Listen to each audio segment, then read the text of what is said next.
আমার সন্তান ফাঁকিবাজ, আমার সন্তান আমার সাথে মিথ্যা কথা বলে, আমার সন্তান আমার সাথে তালবাহানা করে, আমার সন্তান আমাকে ভুলভাল বোঝায়, এই কথা গার্জিয়ান হিসেবে আমি কাকে বলছি? আচ্ছা, আমার সন্তান জন্মের পরে ফাঁকিবাজ হয়েছিল নাকি বলেন তো? আমার সন্তান কি হওয়ার পর কি সে আমাকে ভুলভাল বুঝিয়েছে? আমার সন্তান আমাকে ধোঁকা দেওয়া শিখেছে জন্মের পরে? কেন আমি আমার বাচ্চার এই ট্যাগটা আমি কেন দিচ্ছি? কিছু কমেন্টস এখনো করে যে বাবা মাকে বলি, যারা কমেন্টস করেন যে আমার সন্তান ফাঁকিবাজ, আমার সন্তান মোবাইল আসক্তি, এভাবে আমি দেখি না। আমার বাচ্চা তো আছে, আপনার আমিও তো গার্জিয়ান না, আমি এভাবে ওদেরকে ট্রিট করি না। ফাঁকিবাজ এই শব্দটা আমি আমার সন্তানের ক্ষেত্রে কেন ট্যাগটা লাগাই? আমি আপনাদের জিজ্ঞাসা করছি, একটু বাইরে টপিকে কথা বলি। প্যারেন্টিং সেশন হওয়া দরকার। আমি আগেও বলেছি, সন্তান আমাদের জন্য আমানত।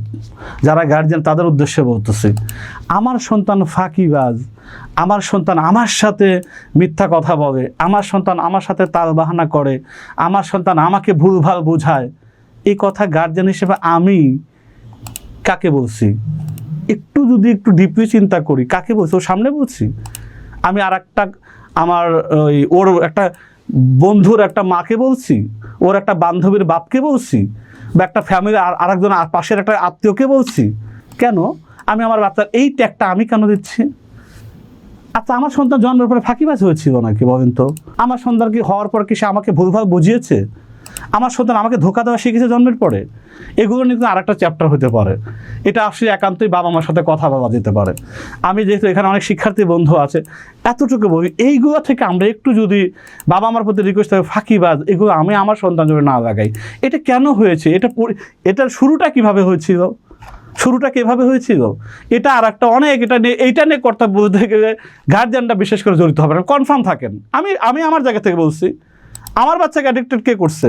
ওকে আমার অনুমতি ছাড়া মোবাইল পেয়েছে ছোটকাল থেকে, একা একাই মোবাইল হাতে নিয়েছে? এই সাহসটা ছিল? এটা নিশ্চয়ই ছিল না। এটা আমি পরিবেশ করে দিয়েছি, সিস্টেমটা সহজ করে দিয়েছিলাম, না চাইতে দিয়েছি। অনেক কিছু আসে, ভালোবাসা এক জায়গা, সন্তানকে মানুষ করে এক জায়গা, কয়েকটা ডিসিপ্লিনের বিষয় আছে।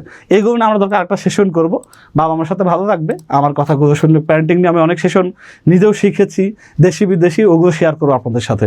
ভালো লাগবে, বাচ্চাদের ক্ষেত্রে ভালো লাগবে, গার্জিয়ানদের ভালো লাগবে। তা আমরা এগুলো কথার মধ্যে অনেক কমেন্টস দেখি তো মাঝে মধ্যে, এগুলো অনেকে দিচ্ছেন, এটা না। আমরা এগুলো থেকে কিভাবে উত্তরণ, সেটা আমরা এডুপুর থেকে, এটাও নিয়ে আমাদের আসলে সেশন আসবে সামনে, বাবা মার জন্য আসবে, শিক্ষার্থীদের জন্য আসবে, সেগুলো আমরা আলাদা ক্লাস করব।